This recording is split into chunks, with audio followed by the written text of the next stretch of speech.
Let's call this CrossFit acute.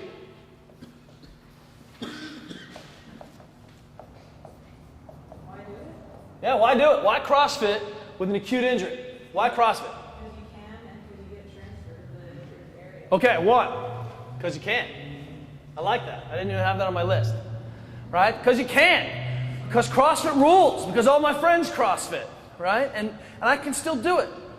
Just because I'm injured doesn't preclude me from developing all these other characteristics and values.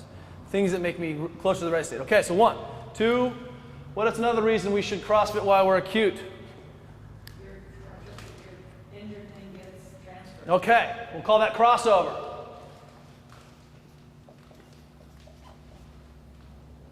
Does everyone understand what Danielle's talking about? There's a phenomenon in the body where literally you can train one side and the other side gets magically stronger. And it's just get this overflow, not to mention the metabolic, anabolic cascade, this neuroendocrine response we all throw around so casually. What is that neuroendocrine response? That's increased growth hormone, increased testosterone, increased insulin growth factors. All of that stuff creates that anabolic milieu, which, is like being on steroids. Right? So not only are we going to get some actual neural facilitation, but if I get this butt stronger and this hamstring stronger, this hamstring and butt's going to get stronger. That's the side effect. But number 2 is that I create this environment in my system that promotes healing. Right? So much of what I have to do is undo the crap that came about because people didn't just train through and around their stuff.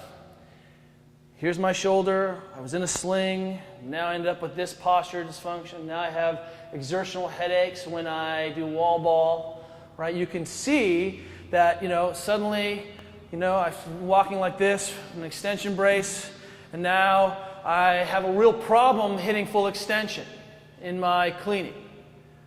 So what we want to do is eliminate all that stuff and eliminate kind of those bad patterns that start to cycle up and will affect the athlete. And so what ends up happening is you remove the ghost of the injury, right? And we see that ghosting happen a long time.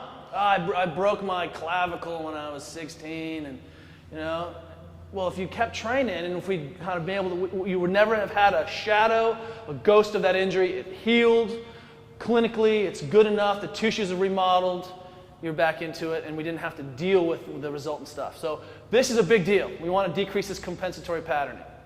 If someone's on crutches for a long time, they're going to start to develop shoulder issues. They will, right?